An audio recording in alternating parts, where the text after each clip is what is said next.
Hi guys, welcome back to my channel. Today I'm going to be doing my review on the Chanel Classic flat bag in the medium size. So this is the box that it comes in. It's quite big. I'm not using it at the moment, so I have it packaged the exact way that I got it.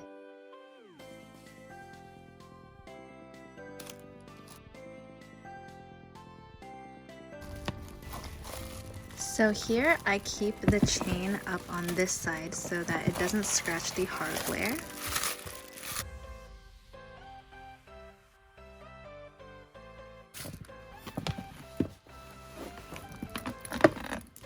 I also kept the felt fabric here so it protects it.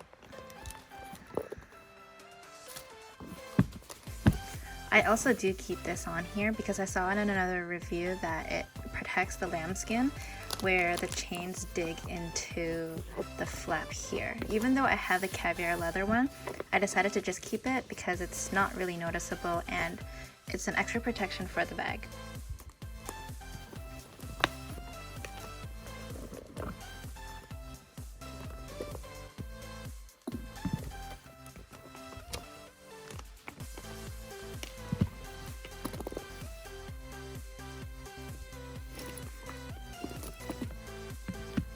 So I'm going to dive into the introduction. So this is a classic medium flat bag in Caviar leather and gold hardware. So before taxes, this was $68.25 Canadian, and this was purchased on April 2019, so about a year ago. The price of this bag definitely goes up every year, which makes it almost unobtainable every time you save because you're like short maybe like 100 this year, and then suddenly next year it's almost the same thing. So going into the pros of this bag, I find that it fits a lot. I wouldn't even want to go up a size. I'm also 5'3", so if I got the larger one, it would be way too big. The small I might find would be too small for me to fit my stuff in because I carry a giant portable charger. Diving into the pros, I find that this bag fits a lot for the medium size. I don't need to carry anything else, maybe just a water bottle in my hand because I don't really think I can fit that in here and I wouldn't want to. I find that there are a lot of compartments. So there is the back, which I don't really use except for like tickets, fares and whatnot. There's one flap here, which I put maybe bills when I'm just doing something really quick and I know I'm paying with cash. There's two pockets back here and this for your lipstick if you do have any. I don't really use these pockets because I don't really want to stretch it, and my portable battery pack kind of pushes it flat against the backing. And there's about maybe, I want to say 2 inches in depth that you can stack like a wallet, a charger, and the phone. There are no card slots in here because it is a bag, so you can definitely fit a wallet in here. And then at the back there's this zipper for the love letters that they designed this for, which is barely used at all. And there is also a flap back here that you can use where the felt is going into, but I also never really used that at all. One pro to me is the chain conversions. I'll show you 3 of them. Okay guys, so like I said, I am 5'3".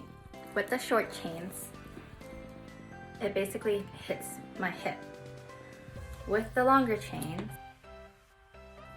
on my shoulder, it is also just above and at my hip.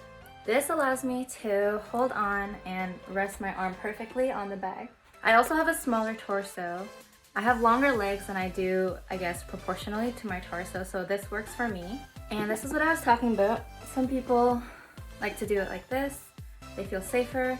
It happens to work for me. It just sits right above my hip, but this part doesn't feel that good because when I rest my arm, it kind of tugs on this and I can feel it, and I don't want to pull and push on the bag.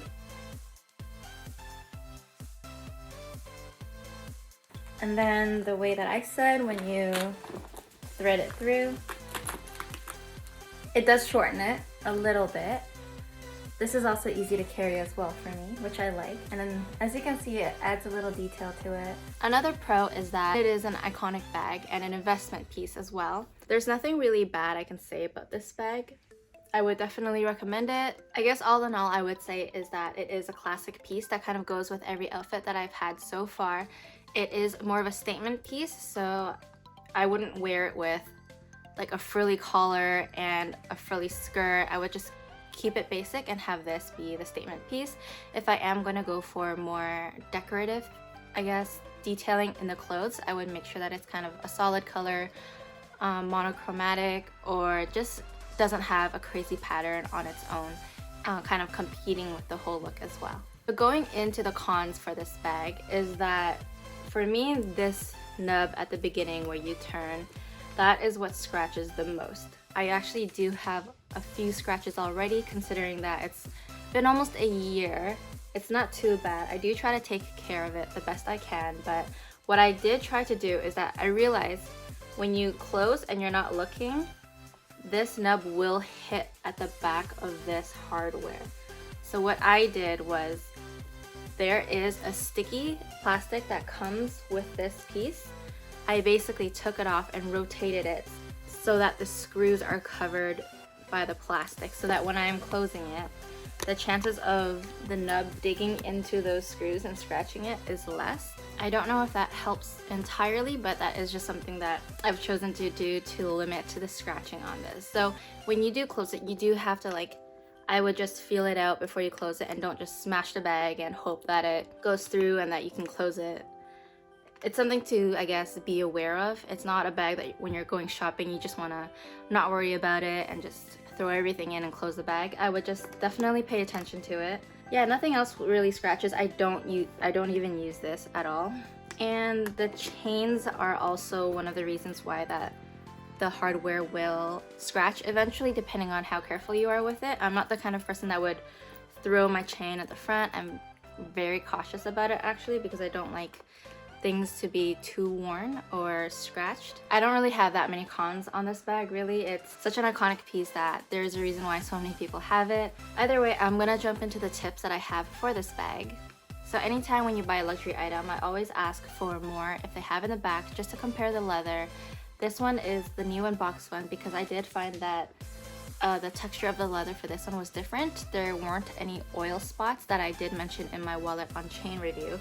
So this one doesn't have it versus the wallet on chain. So I'll show you the wallet on chain texture here. This is what it looks like. And then I'll show you the close-up of this medium classic flat bag that I have that does not have those oil spots as I mentioned.